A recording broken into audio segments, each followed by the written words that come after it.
I've been asked to talk today essentially to provide some plain speaking. The mothers group are objecting to the change in Penal Code sections 365 and 365A of the as presented by Premanath Sidolawath some while ago in a private member's bill. The Human Rights Commission of Sri Lanka has, in my understanding, brought forward an unsolicited recommendation to the Minister of Justice, Harshana Nanayakara, asking that this bill be read for approval in Parliament. There has been some confusion created that homophobic groups are objecting to the decriminalization of same-sex relations. That is not the issue here. I reiterate, that is not the issue here. This is not a homophobic statement. In my understanding, these laws were brought in 1996, later strengthened in 2006. Why did this happen? This happened subsequent to the realization that many dubious resorts in the southern province, I think in the Balapitiya area, had established pedophilia networks which brought in young boys, සමහරක් අය අවුරුදු 10 يعني හැමෝම අවුරුදු 18ට අඩු some as young as 9 to pleasure foreign men. The pimps were actually the older boys themselves. Now the existing laws at the time, I am talking 1996 and then again 2006, were clearly insufficient to protect our children, and that is why these laws were brought in. Now the said private member and the HRCSL has suggested its removal. I just want to say that no one who lives in Sri Lanka at the moment and who has some access to the internet can be blind to the upsurge of promulgation of the same-sex content that is targeting adolescents and young adults. There are plenty of studies to show that continuous exposure to this content generates a feeling of doubt, it generates a feeling of confusion and the need to experiment in these target groups. I think anybody with children, anybody with a younger sibling will understand that teenagers are, generally speaking, somewhat confused, somewhat aggressive, and one needs to be tolerant and understanding, but also have some level of supervision to ensure that they are not led down paths of corrupt morality and not really of their own free will. The United States has published a number of studies about post-pandemic TikTok resulting in more same-sex activity, even amongst young female adults.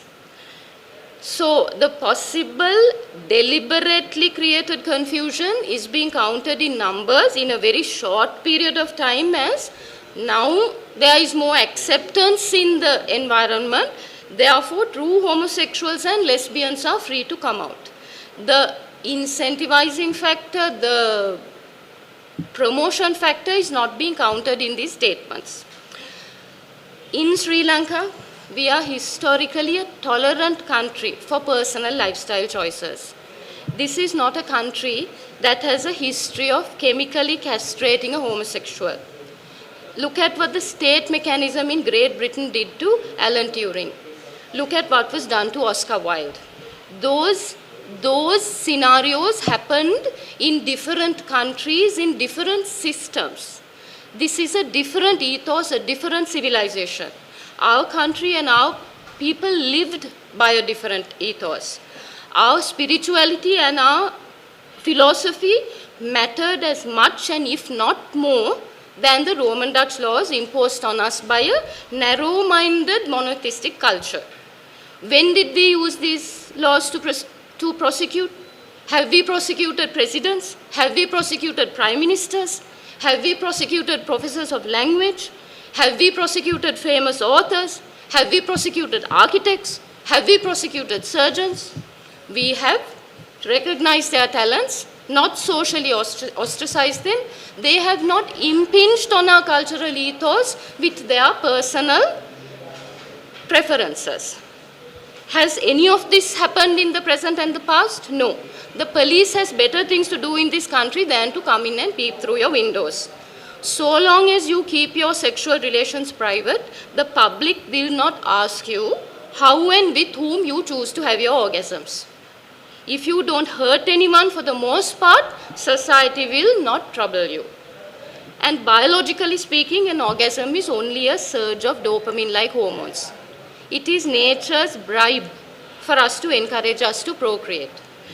Our chemical control of the reproductive process has allowed societies to separate this intense pleasurable experience from the procreative consequence. Modern societies, particularly post-colonial societies, need to have the insight to understand that for progress, we sometimes have to limit the pursuit of addictive pleasures. Opioids, whether they are endogenously produced or exogenously produced, are addictive. I just want to digress and thank Anudi. Bless her soul, the girl has opened a space for us to quote the Dhamma. Iti dutto sura dutto, akka dutto yonaro, laddam laddam vinaseti. A person of loose morals, a drunkard, a gambler, ruins whatever he earns or gets. This is the cause of ruin or ruining. Even in modern society, these factors lead to ruin of one's life. And I want to say again, we are not homophobic. We acknowledge that sex is a beautiful thing with the right person, in the right place, at the right time. So much has been written about it. Songs, poems, sculptures, films. And at a particular point in our lives, it can drive us. Where it takes us, where this drive takes us, what it makes of us, that is what we have to be wary of. It should take us to a place of mental and physical security and happiness. It should not be a furtively purchased commodity. If some external factors, knowingly or unknowingly, manipulate our children and our societies to destroy ourselves using this, then we should watch for it. I ask all of you who do not already know and who haven't read this bill, 365A, don't read it in isolation. Read it with some of the acts that have already passed, some of the proposed bills. Read it in the context of the dire economic situation that we are going to face. Read it in the context of geopolitical maneuvering. Be aware for your children, for children. They are the future. In the name of protecting homosexuals and lesbians, what is happening is that a space is possibly being created to take away or minimize the punitive action against non-penetrative sexual activity.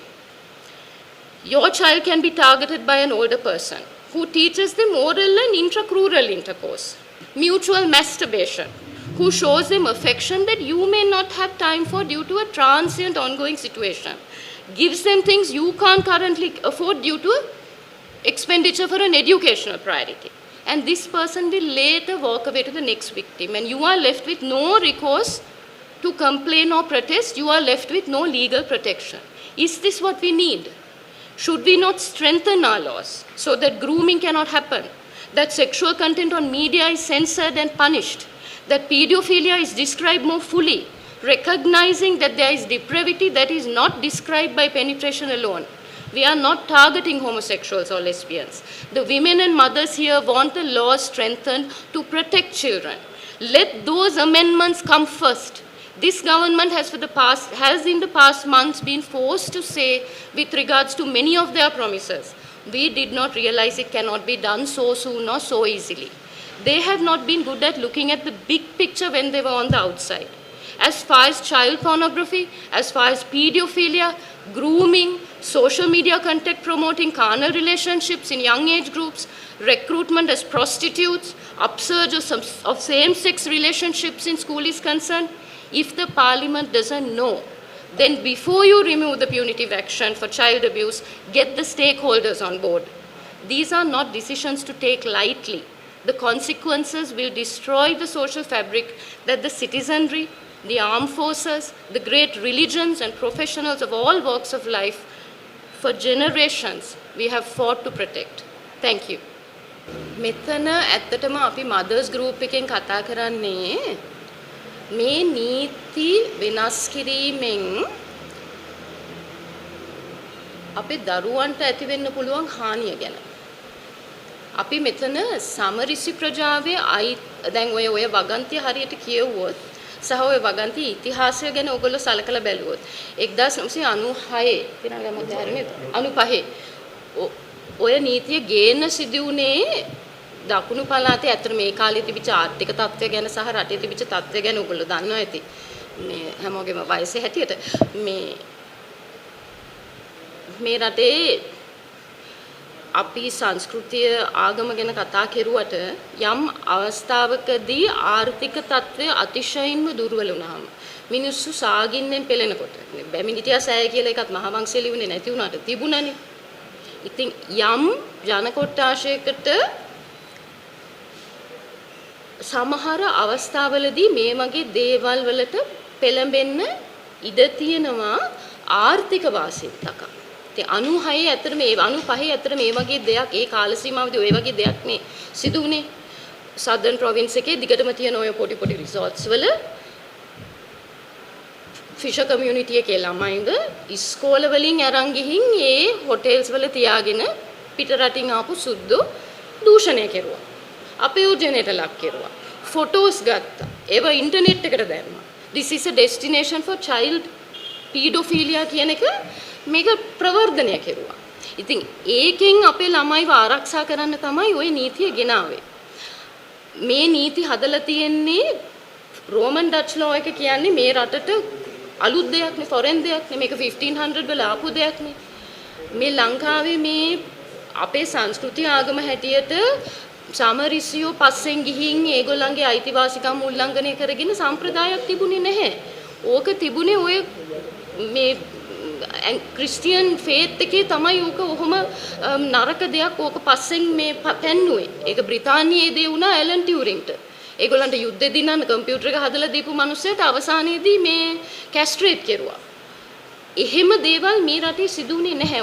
ඔය නීතිය අපේ නීති පද්ධතිය තුල තිබුණට කිසිම දවසක සමරිසියෙකුට ඔය වගේ දෙයක් ස්ටේට් එකේ යාන්ත්‍රණයෙන් ඔහොම අසාධාරණයක් සිදුුනේ නැහැ.